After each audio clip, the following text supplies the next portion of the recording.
নামাজে সালাম ফেরানোর পরে 5টি আমল করতে কখনো ভুল করবেন না। প্রত্যেক ফরজ নামাজের পরে এই 5টি আমল কখনো মিস করবেন না। নবীজি সাল্লাল্লাহু আলাইহি ওয়াসাল্লাম এই 5টি আমল আরো বেশি আমল করতেন।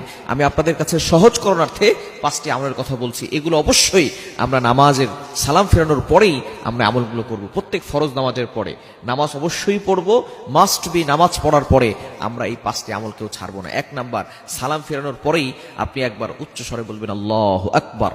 আল্লাহ হলেন সবার বড়। আপনি নামাজ পড়েছেন, সেখানে আল্লাহর ঘোষণা দিয়েছেন। নামাজ শুরু করেছেন আল্লাহু আকবার দিয়ে, নামাজ শেষ করেছেন আসসালামু আলাইকুম ওয়া রাহমাতুল্লাহ বলে। এরপর আপনি আবারও আল্লাহু আকবার বলে আল্লাহকে ঘোষণা দিতে যাচ্ছেন, আল্লাহ আপনি হলেন সবার বড়, আপনার থেকে বড় আর কেউ নাই।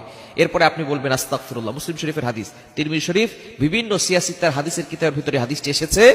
1 নাম্বার হচ্ছে আল্লাহু আকবার বলা, 2 নাম্বার হচ্ছে ইস্তেগফার। অবশ্যই আপনি 3 বার ইস্তেগফার পড়বেন, আস্তাগফিরুল্লাহ আস্তাগফিরুল্লাহ আস্তাগফিরুল্লাহ, এটা 3 বার পড়বেন।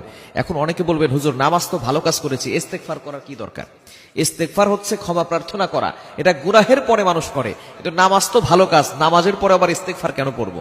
মনে রাখবেন, নামাজে দাঁড়িয়েছেন, আপনি আল্লাহর সামনে দাঁড়িয়েছেন, কারণ আসসালাতু মিরাজুল মুমিন, নামাজ হচ্ছে মুমিনদের জন্য মেরাজ। যখন কোনো ব্যক্তি নামাজে দাঁড়ায় তখন সে কেমন যেন আল্লাহর সামনে দাঁড়িয়ে যায় এবং আল্লাহ তাআলা ওই বান্দার সাথে কথা বলতে থাকেন। নবীজি সাল্লাল্লাহু আলাইহি ওয়াসাল্লাম সহিহ মুসলিম শরীফের ভিতরে বলে দিয়েছেন যে ব্যক্তি নামাজে দাঁড়ায় সূরা ফাতিহা পড়ে আলহামদুলিল্লাহি রাব্বিল আলামিন, all praise is due to Allah, সমস্ত প্রশংসা আল্লাহর জন্য, সাথে সাথে আল্লাহ বলে হামিদানি আব্দি, my servant is praising me, আমার বান্দা আমার প্রশংসা করেছে। সুতরাং বান্দা আল্লাহর সাথে নামাজের ভিতরে কথা বলে। এখন আপনি নামাজের ভিতরে আল্লাহর সামনে দাঁড়িয়েছেন, এখানে যদি আপনার কোনো ভুল হয়ে যায়, আপনার জানা হোক অজানা হোক, জানা অজানা কোনো ভুল হয়ে গেলে আপনি আল্লাহর কাছে ক্ষমা চাইবেন। ভালো কাজ নামাজ, এই ভালো কাজের ভিতরেও আমাদের ভুল হওয়ার সম্ভাবনা আছে।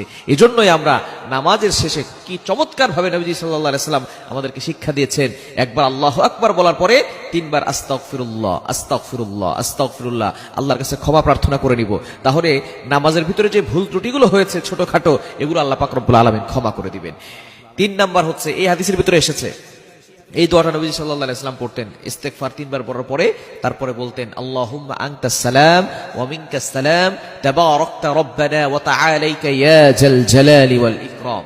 এই দোয়াটা আমরা পড়বো ইনশাআল্লাহ প্রত্যেক নামাজের পরে। আল্লাহু আকবার একবার বলবো, 3 বার আস্তাগফিরুল্লাহ পড়বো, এরপরেই আমরা এই দোয়াটা পড়বো আল্লাহুম্মা আনতাস সালাম ওয়া মিনকাস সালাম তাবারাকতা রব্বানা ওয়া তাআলাইকা ইয়া জাল জালালি ওয়াল ইকরাম।